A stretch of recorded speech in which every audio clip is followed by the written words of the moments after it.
I need a glass of water. All right, good morning everybody and welcome to our first webinar on Managed Recruitment Selection and Induction. Today Adam and I will start this webinar off looking at some of the learning activities for the very first session, which is Develop Recruitment Selection and Induction Policies and Procedures. Now, as you can see, hopefully everybody will be able to see my screen. Can I just get a heads up that you can all see my screen? Yep, I can see it nice and clearly. All right, lovely. Just wanting to check. All right, now as an overview, there are three learning activities that you'll have to do, and there are a series of assessments, and there's actually 5 assessment tasks, but for today's purpose we're going to be looking through the very first learning activity, which is all about the initial phases of the recruitment selection and induction process, and that's actually the development of the policies and procedures around recruitment, selection and induction. So really that's the area that we're really focusing on. I guess the importance of having those policies and procedures, especially when it comes to recruitment, selection and induction, is that you've got a good strategy in place, you've got a good focus in place, and you're recruiting the right people. So the development of these policies and these procedures is quite key in the overall, the overall unit itself and the overall process. So is there anything you might like to add, Adam, before we kind of kickstart into the learning activities? Yeah, look, I guess just to reiterate what you've said, this is resource support session part 1. So next week at the same time, guys, we'll be running the second version, which will look at the next 2 learning activities. So today, as Alyssa's mentioned, we're only going to be looking at the first activity, which is just surrounding the development and recruitment of the policies and procedures, which is a great starting point. The next couple of ones are what we do once we're bringing staff in, so effectively the selection process, as well as how we manage those induction processes, so what we do when staff are working with us. But this is really just a preamble, and it's an incredibly important stage. This is just getting all of the procedures and the policies and effectively getting your systems right before you go out there and start trying to bring new staff into the fold. So an incredibly important thing. As most businesses will attest, it's one of the most important things, having the right people working for them. It's almost the single most important commodity a business has. Well, I believe it is. Yeah. And most businesses would agree with that. But people are the lifeblood of their business, so bringing the right people in is super duper important. And I guess getting these systems right. So having, and the bigger a company is, I guess the more careful they really need to be about having these systems and these policies as tight as possible, because what happens is that these documents effectively get shared around the business, and they really need to be able to explain exactly what the process, what the systems are, what the company's values are, what they're trying to achieve, and be very clear. So this is exactly what we're talking about. This is the preamble really to bringing a new staff member in, and so that's the very first section. So yeah, we've got how many questions? We've got 11 questions here in this section today, so we'll take you just through this set only. Next week, the next 2, and then the following week we'll take you through each of the assessment tasks. As Alyssa mentioned, there are 5 assessment tasks excuse me, in this unit. They're not as big as some of the other units though, so some smaller, I guess, bite-sized assessment tasks in this unit, which are really good too, which we'll get to in a few weeks. Absolutely. And just, kind of going in and a little bit more on what you're saying, I always like to say that you try and recruit to retain. So the key for retaining your team members is really in those initial phases of recruitment, in terms of having great policies right through to how you select your team members, the interview type of questions you ask, the processes you use to select the candidate, how you introduce the candidate into the organisation as well. And they're key in really retaining those people, because, it can be quite a costly exercise to continuously recruit. So if you can get it right the first time, it will save you a lot of money, and you'll get the right people for your culture, which is ultimately. Absolutely. Yeah. And that's what businesses do. They review these documents ferociously. They look at them and they say, well, what can we do to improve our systems to make sure that we're we're not spending a lot of time on looking through resumes that are irrelevant, or advertising through sites that aren't great, or it might be in reference to diversity. How are we going to make sure that we're getting the right mix of people in? How are we going to employ our interview techniques to ensure that there's sort of fairness across the board, but also that we guarantee that we get the best possible staff. And as you mentioned, how we're going to make sure that that staff member, which comes later. This is really just the first sort of stage. The next few learning activities talk a little bit more about how to manage that induction process. So once we're picked, how to select, and then once they come into the fold, how we make sure that we look after them, I guess. But this is really just about how we're going to organise our systems and policies, and just to make sure that we're following the right procedures to hopefully, as you've mentioned, ensure that our retention rates are as strong as they could be. There's obviously a lot of financial gain to be had from getting those right, and aside from the cultural implications of having the right sort of a team, and then that flow-on effect, what that creates for a business and so forth. So this is really a really important subject in the, I guess, the runnings and machinations of a business. So yeah. And I think as you go through the unit as well, unless you've been directly involved in recruitment processes, selection processes and induction processes, I think this will reveal a really good insight into the actual depth and the importance and, the amount of time and work that really goes into that pre-employment process, and having that really strong framework. Quite often if we haven't been a part of that process, we might not know how important it is and how deep it does go. So this will give you a really nice insight into some of the key processes that a department that looks after staff recruitment, selection and induction will go through. So I think it's quite interesting to see the workings of it actually underneath. Now, it's also fair to say that when we're looking at these sort of policies and procedures, we're considering it from the perspective that a company is handling their own sort of recruitment, if you like. Yeah. I guess HR, we hear the word HR, human resources, generally in an organisation will look at the replenishment of staff and the capabilities of the workforce and areas that need to be filled as far as employment goes. We're looking at this from the perspective that a company is effectively handling their own procedure, their own process for recruitment. Quite often what happens is a company might engage and use a third party, so a recruitment agency. They might have their own policies and procedures and systems, obviously they would, in terms of how they go out and looking for talent, what ways they go about doing it, their systems for interviewing and so forth. And generally, look, it's hard to say. Generally, you might, when would you use the recruitment agency, I guess, as an organisation? Because some organisations do both.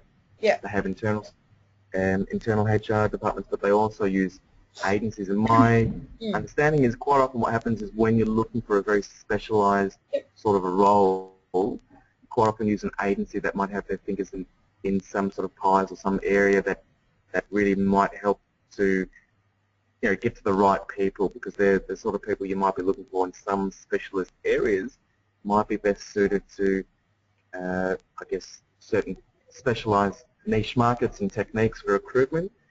But so what we're really looking at is, I guess, an internal policy, how our company would handle it themselves. Although I guess the principles are effectively the same in terms of even a recruitment agency would obviously have their own policies and procedures to a certain degree, although they might have different systems for different things. Yeah. I guess that's just a preamble here. Yeah. All right. Cool. Let's just jump into the first set of questions. What's question number one? All right. The very first question starts off with a nice little, how can you identify policies and objectives that are relevant to the recruitment, selection and induction process? Look, so my understanding of this particular question is what are some ways that will help you, I guess, know what processes and what policies are actually relevant to recruitment, selection and induction?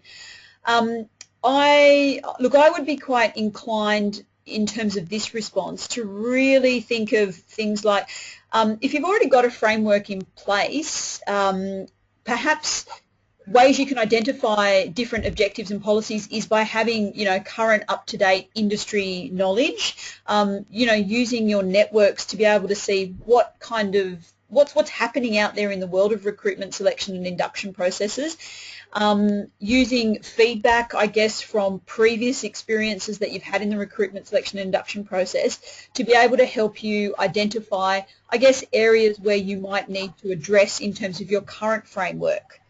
It is a little bit of a tricky question, but I think anything that really relates to recruitment, selection and induction is relevant to your actual, is relevant policies, especially, now things are changing quite significantly in terms of how we conduct and recruit people.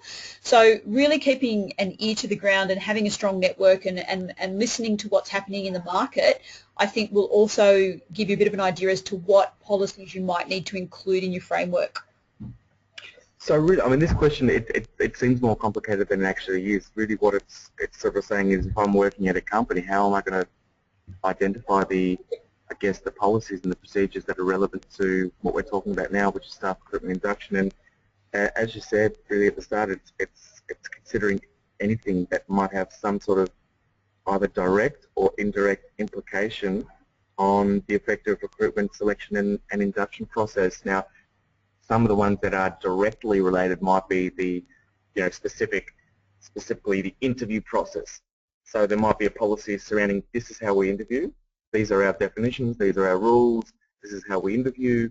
And a lot of the time, these sort of policies are trying to make things as fair and equitable as possible. You want to give everybody the same sort of treatment and be fair. But then what we talk about there, as far as indirect policies are concerned, there might be a policy that's in relation to the way, I guess, that the company and business might market its brand, or some of their marketing procedures and things like that. And interestingly enough, I guess anything that may have an effect on the recruitment and selection process is effectively what we're looking for here. So really, just anything that has either a direct or indirect relevance or impact on the actual recruitment process, which is almost anything really, because even if you're talking about the values of the company or how you market your brand or what you do, that it very well might engage with a different audience. So some companies will by nature want to attract a certain type of individual or type of worker. Other organisations might attract others. So depending on how you set up your own value systems or things like that might obviously depend on that your recruitment and selection, because you've just got a different pool that you're attracting effectively. So, but this question is really just saying, look, how can you identify policies that are relevant to recruitment selection? Yep, you do so by considering anything that has any implication on the actual recruitment selection or induction process, either directly or indirectly. And that's just a general answer, but that's really all we're looking for here. So I guess here, not to be too tricky, but that's really what we're looking for. Yep. Absolutely. It's a trick. So I guess the next question is a bit better because because you can actually, with that second question, it actually gives you the chance to actually give examples of some recruitment, selection and or induction policies. So this is a little bit more practical. I would probably be looking for about maybe you might agree with me, but just probably about 5 different examples of some recruitment, selection and induction policies. Sounds good. Yeah, I think this will give you the chance to, the first one is kind of asking you how to identify them, and the second one's actually getting you to actually document specific recruitment, selection and or induction policies. And an example might be, it might be how you conduct your interview questions, so the series of interview questions you might have. Absolutely. So it could, that's an example of a very basic type of one. Who's involved in the interview process. Before we continue, sorry Alyssa, sorry to cut in there, but that's really interesting. Before we continue, so explain what could be in a policy that's talking about, what did you just mention, interviewing, yes? Yeah, interviews, yeah. Yeah. Oh, okay, so I guess if you were looking at an actual interview policy as part of the recruitment, selection and or induction process. It's a bit tricky because there's obviously a difference between a policy and a difference between a procedure, but I guess if I was looking at a policy around interviewing, I would probably be looking at, my policy would probably include the types of questions that I would be asking and who would be conducting that interview process. Obviously, based on different positions, I think you as you go through the unit, you'll see that different positions and different levels of positions will require a different type of interview process. Also, the way you interview and who interviews specific people will also really differ depending on the actual position that you're recruiting in the company. So I think those types of things would go into a process or a policy about interviewing. Along with also the types of questions you ask, it's really important to make sure that the questions you ask aren't in breach of any type of privacy legislation or anti-discrimination legislation as well. So, you know, I've probably alluded to a series of different policies, but those would be some of the things that I would be looking for specifically around that interview process. Yeah, absolutely, and it might be that everybody is required, well, you know, before bringing somebody in, they're required to go through 2 interview stages. These are the people that are involved in each of those stages. There needs to be a sort of committal, you know, you need to have a minimum of 2 or 3 people to be able to conduct an interview. But it also might include just some general definitions, like around what's acceptable and what's not. So it might say that it's not, you know, our policy is that it's not acceptable to give one interviewee more time than another. Within something that, you know, within a reasonable sort of scope. You don't want to kick somebody out if they're in the middle of a question, but you might also be aware that it's not really sort of overly fair and equitable, I guess, to allow somebody 2 hours in an interview and somebody 20 minutes, because the person who's got 2 hours may have more time to really, you know, share their experience and so on and so forth, and state their case. So part of, I guess, having these policies is just sort of defining, you know, some of the ways that the business want to go about it. And quite often with a policy, it's just quite a general sort of term. So it might be, you know, a very generalized sort of statement, and then the procedure is that tries to effectively operationalize that sort of statement, I guess, if you like. It's sort of like having a strategic plan or values. It's like having your values and say this is what we stand for, but then, you know, your operational goals and things like that are really trying to actually put that into play, so to speak. But yeah, what are some other examples of some recruitment or selection or induction? Look, I mean, a big one for me, definitely an induction policy, might be along the lines of ensuring that no individual or no new employee starts without going through an induction process. Yeah, sounds you know, good. that would be a policy, and previously that's a policy that I've implemented in previous workplaces, that nobody is to start without obviously going through that induction process. And, you know, that would be a policy, and then a procedure would tell me exactly how we would go about, you know, allowing that person to partake in that induction process. So that would be another Have a look at, of a process, of a policy. sorry, Alice, I keep talking over you. Have a look at the question. It sort of says, give examples of some recruitment, selection, and or induction. So just separate those 3 words. So I think recruitment by itself. So what is some sort of policy or sort of, I guess, law or ruling, for want of a better term, that could surround recruitment? So that could be in relation to how well we advertise. Yeah, it could also be in relation to internal recruitment. Like you may look at internal recruitment prior to going to externally recruiting people, and that is a policy in a lot of organisations where you try and recruit internally before you actually look at your resources externally. So that could be also part of your recruitment policy. Sure. It could also be where to advertise, what to say and what not to say on a recruitment, on an advertisement. So this is how we want to display ourselves as an organisation. So to make sure that we're, you know, that we right across the country, we've got human resources in every state. We want to make sure they are all following the same theme, because we want to. We have a certain image for our business, so we need policies on our recruitment that talk about where we advertise, what we put in the description, all of those sorts of things. But then think about some of the other words in that. So selection. So what could be the policies that you might talk about around selection? Or so really what we're asking, give us examples of things that you're going to be finding in these recruitment selection induction policies. It's not to say that you might have a policy just on advertising alone. You probably just have a recruitment policy as a general policy that has all of these subsections. So what we're really asking here is, what are some of the things that you're going to include? Guys, there's a whole list in the learning material, so it's jump in there and have a look. So how many are you looking for? I think 5 is a minimum. Yeah, there's I quite reckon, a lot of things. yeah, I reckon 5, but if you wanted to kind of divide it up, so maybe 2 for recruitment, 2 for selection, and 2 for induction, maybe? Yeah, I'd love that. I'd love that. But All yeah, right. look at a minimum of 5, because there's plenty of things once you sort of start thinking about it, thinking through. There's plenty of different things. And it can even come down to who's going to be calling the references on your resume, or what the process is. Do we look at resumes? Do we print them out? Do we highlight certain things? Do we fill in a checklist? There's a million different things that you can consider. So really just pop in, half a dozen, 5 or 6.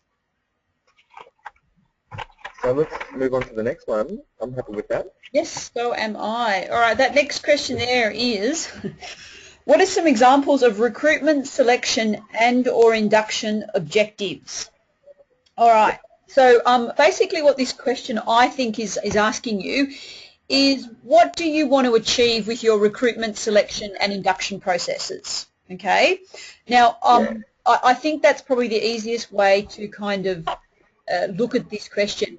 When you've got a big process and you've got a big framework in place, what do you want to achieve from having good, strong recruitment, selection, or induction policies?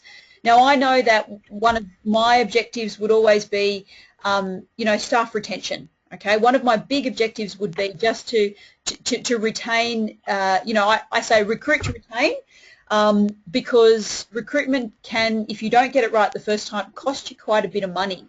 So there could also be another objective around, the profitability of the people, or reducing your recruitment costs if you can get it right as well. That could be also another. Yeah. That's what Absolutely. that's what I would be looking for. Especially some other examples would be, maybe to ensure that new team members are provided with support and knowledge on the organisation as well. That could be another example of what one of my objectives might be, or what I want to achieve from my induction strategy. I want team members to feel supported. I want team members to be knowledgeable about the organisation. So that could be another objective I'm looking for as well. Absolutely. I mean, look, put really simply, the basic objective of these policies is to make sure that you're bringing in the best quality staff that you can to an organisation, and the flow-on effect of that are all of these other things that you talk about: increased staff retention, which then, assists in saving money. So all of these things are sort of flow-on effects, I guess, from that just basic premise of wanting to bring in the best possible staff that you possibly can bring in. But look, guys, there's plenty of examples in the learning materials here, but I would love for you guys to think of some, a little bit outside the box, even some examples of some objectives that these sort of things, or some of the effects that these sort of policies might actually bring. Yeah. So, because when we say objectives, this is, this word gets bandied around. We use, I guess we use the word objective, we use the word goals, we use the word purpose. They're all sort of effectively kind of saying the same thing. What's the main reason for this? Why do we have it? And look, if you can consider some things outside the box, like, you might have these policies in place to make sure that you don't disenfranchise the members that you've got. So we're only thinking in terms of new people, bringing new people into the business. But in actual fact, these policies might also be there just to make sure that that we're not disenfranchising those that we have. Because if we don't have the right policies in place, we might be bringing new people into the business at the expense of those that we already have. Now that's not good policy then, is it? So it's I guess it's a real balance, these sort of things, and these documents are reviewed ferociously by business. They're looked at when strategic direction of business changes to make sure that there's, we talk about that alignment and things like that. one of the keys to get that alignment across the board with your strategic direction is to make sure that your policies are reflective of what the business is trying to achieve. But yeah, if you can think a little bit outside the square, well, we'd really like that. So yeah, and again, separate each of the words: recruitment, separate the word selection, separate the word induction, and consider what these documents might achieve, or the purpose of these documents might achieve in relation to an induction program, or in relation to selecting a particular candidate. So, and look, one of the things might be to save a bit of time. The selection process is designed to assist a staff member in saving some time. So that could be a legitimate reason. That's actually not something that's even listed, I don't believe, in the material. So consider, have a think about your answer. We'd love to see something a little bit out of the box even. Should we go on to the next one? Yes, we should. The next one's a short question. Yep. So policy versus procedure, and quite often they're sort of rolled in together. We call it procedures and policies, or policies and procedures. The way that I understand it is a procedure is like a set of movements. I always think of flow charts or flow diagrams when I think of procedure. So step 1, do this. Step 2, do that. Step 3, do that. A policy, it's like think of the word, I guess the derivation of the word policing or police. It's sort of like the set of rules, it's set of guidelines, and the procedures sort of like step-by-step, ways of following those guidelines, so to speak. That's the way that I sort of, and bring that together. How about yourself, Alyssa? Yeah, look, I agree. I think the policy is always the statement of intent, and I think the procedure is the steps involved in being able to achieve that statement of intent. Yeah. Mm-hmm. That's what that's pretty much what the procedure is, the way you go about it, and the policy is the overarching concept of that. I think it's I agree exactly with what you say there, Adam. And I don't think they're often mutually exclusive anyway. It's really part of the same sort of thing, really, because here's what we're trying to achieve. This is how we're going to sort of achieve it. So policy and procedure, you always hear the words together, and for that reason. Yeah, because you can't separate them. Yeah, you can't have a policy without advising people of the procedure or how to go about achieving that. Which obviously then therefore leads on to that question 5, which is what are the key elements of a successful policy or procedure? So yeah, I do incline to think it's very difficult to separate the two, because you do need both of them together to support each other to create the right, use the word, the right document. Well, I sort of look at it like strategic plans versus operational plans. Strategic plans are the overarching direction of the business, but the operational plans is how we're going to go about doing that. The two are really needed to be together, because when you're looking at an operational plan, you'll say, well, why are we doing it this way? Well, we're doing it that way because this is our strategic goal.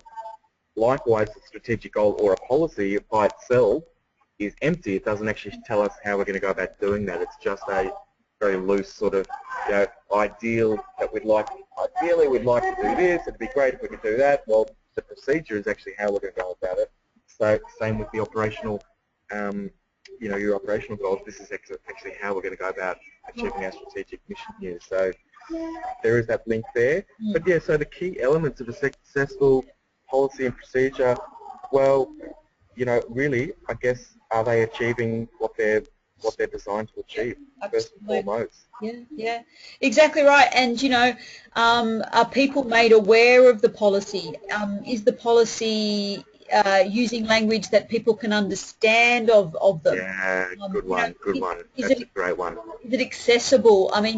These are really key things. You don't just put together a policy and then just hide it in a book somewhere, or you need to make it accessible. It needs to, it needs to have a level of understanding. And I think another important part of it, and it might be also maybe talking out of shop, but I think a policy or a procedure needs to have it needs to have also the outcome of a breach of that procedure as well. Yeah. And I think that's talking mainly more so around the managed people performance side of things. But if you've given people a policy or a procedure or a way that you expect them to perform certain tasks, there needs to be an outcome of what will happen if they don't perform those certain tasks as well. So essentially that could also go on into a policy or a procedure, but that's probably more people management, not so much staff recruitment. Yeah, no, but it's 100% spot on. I mean, you've got to sort of explain why, and I think also following on from that, giving a background as to what they're trying to achieve with their procedures is important. So just saying, look, we need 3 people in the room. They've got to sit here, here, and here. This is the order of blah, blah, blah, blah, blah. That's good, but give somebody a bit of a background. So the reason we've set up this policy, the reason we've set up this procedure is because these are our values, or this is our, mission statement. This is what we're trying to achieve. So this procedure is effectively trying to achieve this, and that can always be reviewed just to see, well, is that working? I mean, is what we're trying to achieve being achieved? So we can have a look at the results. I guess so. Looking at the results might be an element of a successful policy. Keeping it manageable as well. I mean, I think that's also important. I like what you said about accessibility. I think an element of a good policy needs to be accessible. It can't just be sitting in a drawer somewhere. It's got to be on the internet somewhere. It's got to be readily available to those that want it or need it. So that's really important. I think it's got to be easy to follow and easy to understand as well. And the thing is, I mean, it's got to be relevant to the people that are going to be reading it. So, who are the sort of people that might be reading this, Alyssa? Oh, it could be anybody. I mean, like you could have a very diverse work group as well. So if you've got a very diverse work group that there may be cultural difference as well in there, it might be of benefit for you to have a policy that's translated in a different language. There have been times. Or you summarise sections and you put sort of, you really try and sort of say the following section is aimed to X, Y, and Z. You try different sort of ways to sort of get the message across, so to speak. Yeah, there's lots of different things that define the difference between a successful policy and an unsuccessful policy.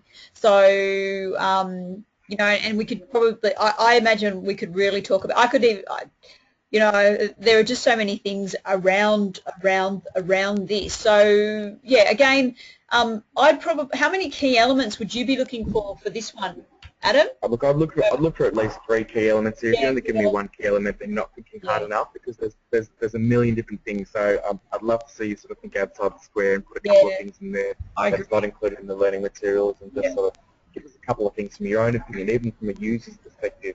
Yeah. Whether it's the use of colour or visuals, because you might be dealing with some visual people. So think outside the square. We'd love to see something like that. Let's move on to the next one. I think we're just going to make sure we're on board with the time frame. Yeah. Let's move on to So that's all about, sorry. What are some examples of technological options that can improve efficiency and effectiveness of the recruitment and selection process? Ooh, this is a bit exciting. Now, some very specific examples of technological options that can improve efficiency and effectiveness. Okay, so we're talking specifically here about recruitment and selection. So we're not actually talking about the induction process within this particular unit. Yep. So it's really about looking at what options we can use for recruitment. Now, when we're doing planning, we looked at the importance of networking. And I think when we were talking about networking, we looked at things like social media, and we looked at things like LinkedIn, and I think social media is becoming a very, very important option when it does come to recruitment techniques, especially when you look at things like LinkedIn now. I would be inclined to maybe explore that type of technological option. I also think that perhaps there are other ways other than face-to-face that you can now interview in terms of the selection process as well. If perhaps people are in remote locations, or perhaps people aren't accessible, are there other ways, are there other forms of technology that you could utilise to be able to interview them? broadly speaking, I guess, and learning material refers to as well, refers to applicant tracking systems and talent management software. What these sorts of things do is really it tries to effectively have a computer system that reads an incoming resume and effectively looks for keywords. It's really actually, in one way it's kind of cheeky, but in one way it's really clever. So a company might have 5,000 applications for a job. It's impossible to go through each resume, to read it top to bottom, to evaluate it. It's such an inefficient sort of way to go about it. A lot of businesses use the software to effectively say, cool, here are the 5,000 applications. Give me the ones that closest match what I'm looking for. I'm only interested in reading 100 because I'm going to call 10, and then I'm going to interview 5, and then they're going to re-interview 3, and then they're going to come down to the last 2, and then we're going to pick our best. So I don't need to go through 5,000. I really only want to look at 100. So we're going to knock off 85–90% of that by using these sorts of technologies, the software, to look for certain words. So they'll actually input certain things that they want this software to do, look for certain words, and then it actually starts filtering out some of the things that that you're looking for. And as a matter of interest as well, that's actually something that's actually gone a little bit more mainstream. Like websites like Seek now, they will do all of that for you. So what you can, what you can do with them now is you can design a series of questions. And what happens is in the filtering process, what Seek will do is the candidates will answer the series of questions. So this is all online. And then any of the words or any of the responses that are not suitable for the actual employer, Seek will automatically generate a thanks but no thanks email. Unbelievable. Yeah, it is, and it does really, like, I mean, you're paying a little bit extra, but you're not paying as much extra as if you actually were to implement it in your own organisation. But it is a really handy tool in terms of just filtering. 500, you don't have time. Like 500, you don't have time to read 500 resumes. But if you've got a system like that that's part of that recruitment process and you don't even actually have to take care of it, it becomes even more efficient and effective for you. Yeah. Absolutely, absolutely. And from the other perspective, if we're looking for work as well, we need to know that these systems are out there so that we can use what our knowledge is of the recruitment process, if you like, to maximise our chance to find work. So what a really clever technique is for our students who are looking for work to do here. And this is a little bit cheeky, but we're all about a bit of cheek because at the end of the day, it's about getting yourself in that position to be interviewed. A resume is really trying to get you on the phone and in an interview situation, and that's all it's doing. My suggestion is that you actually pick up the job description, copy it, and you dump it into your resume, but put it in like the header or the footer of your resume, and change the color to white so it doesn't look like it's there. What that means is the computer system can still read that all of the words that they put in their job description are on your resume, so that all of the matches will match up. The person that prints out your resume cannot see the words that you've got hidden in white, but it's just a way to make sure that you've covered all of the things that you feel that the computer system might be looking for. And it's really just to make sure that your resume gets to be one of the 100 that gets filtered to the top of the list out of the 500. So, it's about being clever a little bit. That's definitely a really good idea for our students that are looking to progress. I think we probably need to move on. What's the next question? All right, now I'm just going to transfer. So, yeah, there's a whole page on technology there. All right, hold on a second. Okay, great. So we're up to question 7 up here. Okay, so we've got a message from one of our students in the room. Saying that they don't like the process, I guess, of is that a reference to using technology, how the companies use that technology, or yeah. So look, it's really just an efficiency thing. I mean, all businesses are always looking for ways to be more efficient, more effective with their time. Time is money.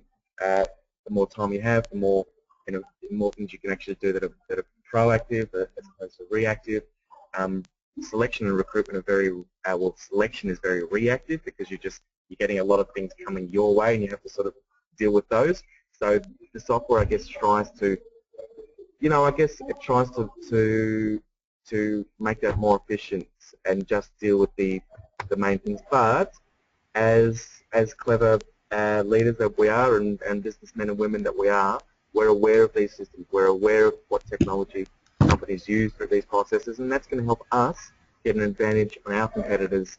And unfortunately, that's a little bit of life. It's quite a competitive scene, the job hunting and the employment scene. So you've got to be part of that, or aware and part of that game to a certain degree as well.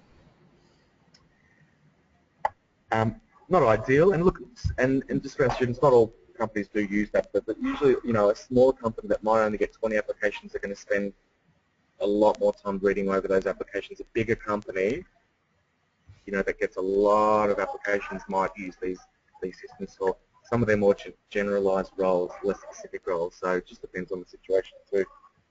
Yeah. So let's move on. We're only up to question 7. Yeah.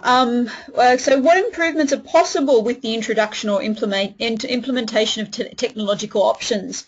And I guess we've really explored the improvements that can be made. And, when we talked about the actual technological options that are actually out there and the reasons behind them, I mean, it can be very difficult and it can be quite costly in terms of resources reviewing a lot of resumes and interviewing, candidates that perhaps, you haven't filtered or you haven't, looked at correctly. So it could be time that could be spent doing other things or implementing other types of policies and procedures. So I think I think that technology and we've spoken about this quite often is really strong in terms of being, increasing your efficiency and improving your productivity. So I would probably really think along those lines in terms of those types of improvements. So the technology that we just talked about there, I mean, all of those things, think about what that's trying to achieve, and that's your answer here. So we effectively sort of went through both of those ones there. Mm. So let's have a look at the next one. The next question is, what are some of the important benefits of a policy or procedural change that could attract the support of a senior manager? What it might pay for us to do, Adam, is have a look firstly maybe at question 9, because question 9 says, when would it be appropriate to make an adjustment to a policy or procedure? And then if we go back to question 8, which talks about the benefits of procedural change, maybe, I mean, what are your thoughts on doing it that way? Yeah, no problem. You lead the way. All right, cool. So question 9 says, first of all, why would it be appropriate to make an adjustment to a policy or procedure? Or when would it be appropriate? So when would you make an adjustment to a policy or a procedure? Okay, that is really what the question is asking you. Now, if you have policies or procedures that involve certain pieces of legislation, okay, it is incredibly important that you make adjustments whenever legislation changes. Absolutely. Yeah. I also think that, it is important to make adjustments to policies and change procedures when certain elements in your business change as well. So anything that changes internally, or if there's environmental changes that happen and occur outside of the business that affect some of the policies or procedures in your recruitment, selection and induction process, I think it's really important that you make adjustments. I mean, if you get a new system, say for example, for recruiting people, you'll also have to make an adjustment to your policy or procedure because it's a new system or a new piece of equipment that yeah. So I would also look at things like, if you haven't reviewed your policy in about 5 years, I think it might be time to make an adjustment to that policy. Yeah. Yeah. Look, I think, regular installments would be good anyway. I mean, I think these things should be regularly reviewed and generally are regularly reviewed in any case. But those moments that you talked about are especially important. So technological changes. Legislative compliance. Sorry, that's my legislative changes. For me, the other one, we mentioned it before, the relationship, I guess, between policy and procedure, and I guess that sort of similarity between strategic and operational sort of goals. Same again, when your company's strategic direction changes, you have to look at your policies and procedures and make sure that there is synergy between what you're trying to achieve and what you're actually doing, which is what your policy and procedure are effectively saying. So also maybe changes in the marketplace as well, key changes in the marketplace. So things that are happening out there, a budget comes out, things are different. Yeah. Are we now in line with the changes in the marketplace and things like that? Yeah. Expansion Expansion of the business, yeah, introduction of new employees as well, or new positions into the business. Yeah, there's lots of reasons why you'll have to make an adjustment. Yeah. But any time is a good time to sort of do it, but not, not every week, obviously, but, minimum of probably every 6 months to a year as a minimum, and then more so, obviously, when those sort of key things happen that we've just mentioned. Which go back to the one before. Yeah, which therefore kind of helps make a little bit more sense. It says, so what are some of the important benefits of a policy or procedural change that could attract the support of a senior manager? So, why is it beneficial for senior managers to, to be able for the policy and procedure to change? So how does changes in policies or procedures really benefit your senior managers? What's in it for them? If policies change, then how does that help? How's that going to help you get the support of senior manager? It's a very tricky question. Yeah, it's a tricky one. It's a bit of a weird one. I guess we sort of. Yeah. I was going to say we talk about it in project planning, how it's really important to get our key stakeholders involved and a part of the decision-making process. And I sort of see this one similar. You're more likely to get support from them, things like that. What the question is specifically saying, what are some of the important benefits of a policy or procedural change that could attract the support of the senior manager?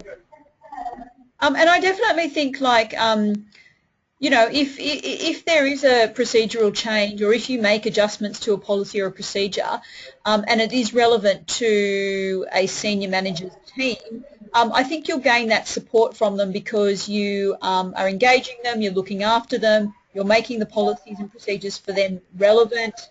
I guess I would be looking at along those types of lines. You've consulted with them, you've heard their feedback, and maybe the policy has changed, and so you'll get their support, you'll get their buy-in for that. We're talking about the benefits to the senior manager, so it's a really badly worded question.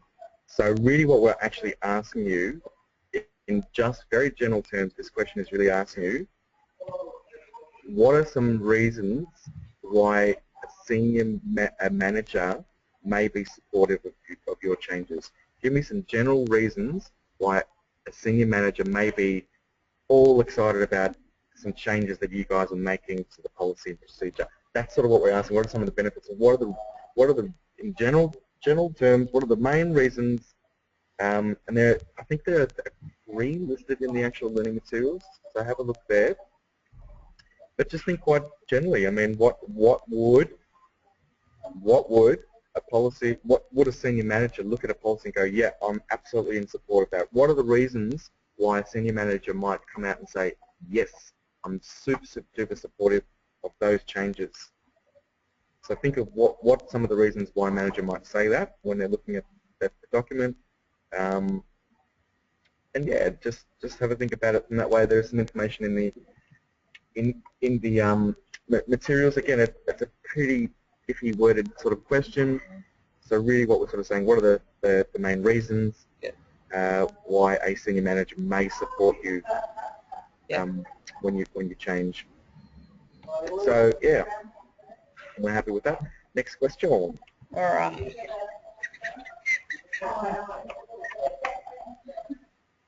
Right. We're up to question 10, are we? 10 and 11. Okay. Exciting. Oh, the good old, which training method should be used to communicate changes to policies and or procedures? Obviously now it's talking about the importance of being able to communicate any changes you make to your policies and your procedures to your team members. Okay. Now, as we talked about before, if you change a policy, it's not about changing a policy and throwing it in a drawer. You need to be able to communicate, and you need to be able to train your team members on those changes to those policies. So the question is simply asking which training method should be used to communicate those changes. So any changes you make to policies and procedures, what training method should you use? I guess the key here, Lisa, is really the choice of training or communication really comes down to what the changes are. So depending on what the changes are, I mean, if it's a change to the way that we lift boxes or move, do a physical action, it might be a different type of training to something that is really just communicating an update in legislation. Spot on. Yeah. So, and that could be definitely considered in this response here. So, yeah. So how do you want the guys to answer it? Do you want us to for them to give us an explanation of the change and then which training method they would use for that, or which way of communicating, or are we happy if we just see a couple and we can sort of see that, you sort of have a few ideas? Yeah, I would like to see. Yeah, I would like to see maybe, because the question's only asking for a training method, so I would like for them to choose a policy or procedure that they might need to communicate changes to, and then pick a training method that's suitable for that change. So, sounds good to me. And then that way, so then that way at least we can contextualise where they're coming from, rather than them write a training method like email. Do you know what I mean? So I would like to see the actual policy, that the change that, what changes you're making to what policy, whether it's an update to legislation or whether or not an update to equipment or whatever, and the best training methods to be able to communicate those changes. And look, the thing is that email is not actually necessarily incorrect as long as it's contextualized. Actually, I get emails regularly from our quality team here with updates to just the quality systems in the business, and so an update to a document like that exists, it gets updated on the internet, so any of us can access it anytime we want.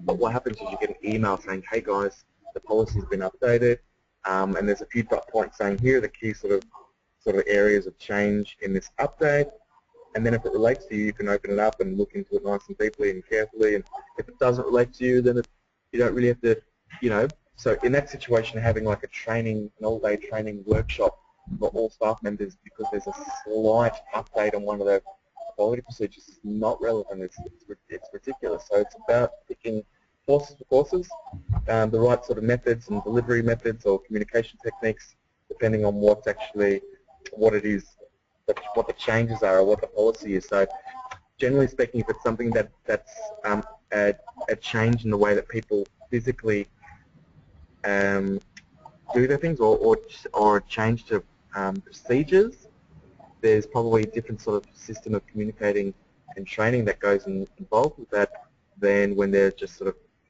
slight amendments, I guess, to the wording of a policy, so to speak.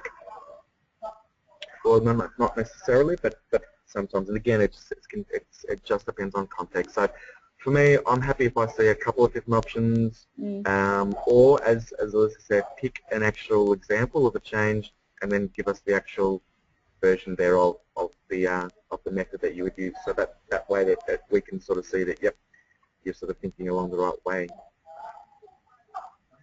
Yeah. So if you just write the word email, we might ask for a bit more information. When might you use email, or what are you trying to achieve from the email? So if you write email is good because it allows a really, really quick way to advise all staff members of slight changes. I would only use this if there was nothing too serious, dramatic, or where I didn't feel like it had a direct impact on our business, something like that. Whatever. If you give us a little bit of an explanation when you say that, then I think that's a well constructed answer at that point.